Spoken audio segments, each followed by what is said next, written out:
வைக்கிற ஒவ்வொரு அடியுமே பழமொழி சொல்கிற மாதிரி கால் வைக்கிற இடமெல்லாம் கன்னி வெடின்ற மாதிரி தான் உங்கள் நிலமை. சரிங்களா? ஏன்னா ராகுன்னா வந்து தலை, கேது அப்படின்னா வால், ராகேதுன்னா பாம்பு.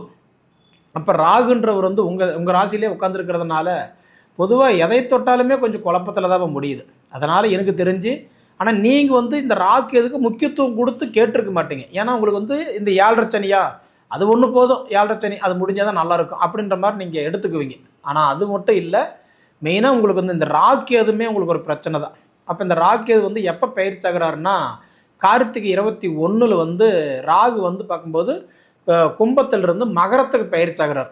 அப்படி போனாருன்னா தான் உங்களுக்கு ஓரளவுக்கு நல்லாயிருக்கு. இது எப்போன்னா டிசம்பர் 7ஆம் தேதி 2026 டிசம்பர் 7ஆம் தேதி ராகு கேது பயிற்சி அடைகிறார். அப்படி அடைஞ்சிட்டாருன்னா அதுக்கு மேலே தான் உங்களுக்கு ஓரளவுக்கு அந்த ராகு கேது உங்களுக்கு சப்போர்ட் பண்ணுவார். அப்போ அந்த மாதிரி நேரத்துலலாம் நீங்கள் இந்த காலாஸ்திரி போயிட்டு வந்தீங்கன்னு வச்சுக்கோங்களேன், நிச்சயமாக உங்களுக்கு அந்த மன வலிமை கொடுத்துருவார். இப்போல்லாம் அப்படி கிடையாது. மனசுக்குள்ளார நிறைய கேள்வியும் நீங்களே, பதிலும் நீங்களே.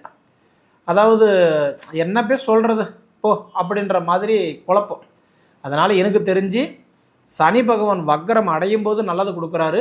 ஆனால் இந்த ராகேது பயிற்சி அடைஞ்சால் தான் உங்களுக்கு நல்லது செய்வார். சரிங்களா? அதனால் இந்த சொத்து பிரச்சனையெல்லாம் இப்போ கொஞ்சம் பெண்டிங்கில் தான் இருக்கும். வாங்கின இடம் கிரையம் பண்ண முடியாமல், வீடு ஆல்ட்ரேஷன் பண்ண முடியாமல், சொந்த பந்தத்தினால ஆதாயம் இல்லாமல், பூர்வ சொத்து இருந்தும் ஒரு சப்போர்ட் இல்லாமல், எல்லாம் இருந்தும் அதாவதுன்றது எப்படி சொல்கிற அப்படின்னா ஒரு அனாதை போல் வாழ்கிற நிலமை தான். எப்படி பார்த்தாலும் எனக்கு தெரிஞ்சு இந்த ராகேது இப்போ உங்களுக்கு வேலை செய்யலை. டிசம்பர் மாதம் 7ஆம் தேதிக்கு மேலே தான் ராகேது வேலை செய்வார். சரிங்களா? அடுத்தது உங்களுக்கு குரு பகவான் அப்படின்னு சொல்கிறவர் வந்து பார்த்தா இந்த வருஷம் பயிற்சி உண்டு. குரு பகவான் இந்த வருஷம் பயிற்சி உண்டு. எப்போன்னா தமிழுக்கு சொல்லணும் அப்படின்னா